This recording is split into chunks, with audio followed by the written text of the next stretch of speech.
গণভোটে বড় ব্যবধানে হায়ের পক্ষে রায় দিয়েছে দেশের মানুষ। এখন সে রায় বাস্তবায়নের পালা। এ নিয়ে রাজধানীর ফরেন সার্ভিস একাডেমিতে সংবাদ সম্মেলনে আসেন প্রধান উপদেষ্টার বিশেষ সহকারী অধ্যাপক আলী রিয়াজ, যিনি গণভোট সংক্রান্ত জনসচেতনতামূলক প্রচার কার্যক্রমের মুখ্য সমন্বয়কও ছিলেন।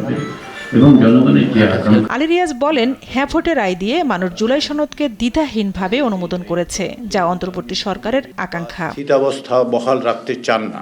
সকল রাজনৈতিক দলেরই জুলাই সনদ নিয়ে নৈতিক ও রাজনৈতিক দায়বদ্ধতা রয়েছে বলে উল্লেখ করেন আলী রিয়াজ। তার বিশ্বাস, সংখ্যাগরিষ্ঠ দল হিসেবে বিএনপি এ প্রক্রিয়া বাস্তবায়নে সহযোগিতা করবে। জুলাই গণঅভ্যুত্থানের আগের থেকে বিভিন্ন রাজনৈতিক দল, বিশেষ করে জাতীয়তাবাদী দল, তাদের সংস্কারের কর্মসূচি দিয়েছিলেন, অর্থাৎ সংস্কার করার বিষয়ে তাদের অঙ্গীকার সুস্পষ্ট।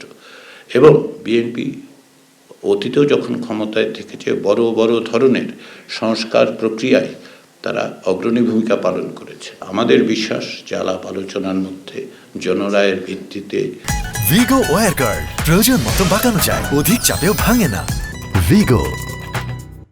অন্যান্য দলগুলোর সাথে আলোচনা, জনসমাজের আকাঙ্ক্ষা সমস্ত কিছু বাংলাদেশ জাতীয়তাবাদী দলের নেতৃবৃন্দ বিবেচনায় নেবেন। তবে জাতীয় জুলাই সনদ বাস্তবায়নে নতুন সংসদের বাধ্যবাধকতা আছে কিনা এমন প্রশ্নে অধ্যাপক আলী রিয়াজ বলেন, নোট অফ ডিসেন্টের বিষয়গুলো সহ অন্যান্য অনেক বিষয় আছে যেগুলো যারা নির্বাচিত হয়েছেন, সংখ্যাগরিষ্ঠ দল হিসেবে যারা নির্বাচিত হয়েছেন এবং যারা অন্যান্য সদস্য এবং দল আছেন, আমরা আশা করি যে তারা যে অঙ্গীকার করেছেন সেই অঙ্গীকারের ভিত্তিতে জুলাই জাতীয় সনদ বাস্তবায়নের আদেশের আলোকে তারা তাদের পদক্ষেপ গ্রহণ করবে। প্রাতিষ্ঠানিকভাবে তার দায়িত্ব পালনের শেষ সংবাদ সম্মেলন ছিল এটি। সাংবাদিকদের জানান, অন্তর্বর্তী সরকারের দায়িত্ব পালন শেষে আগের কর্মস্থলে ফিরে যাওয়ার প্রস্তুতি নিচ্ছেন তিনি। আমার ব্যক্তিগত অবস্থান হচ্ছে আমি আমার পেশায় ফিরে যেতে চাই খুব শীঘ্রই, এবং সেটাই আমার ইচ্ছা, আগ্রহ, এবং আমি সে দায়িত্ব পালনে যত দ্রুত সম্ভব প্রত্যাবর্তনের জন্য প্রস্তুতি নিচ্ছি। ঝর্ণা রায়, দেশ টিভি, ঢাকা।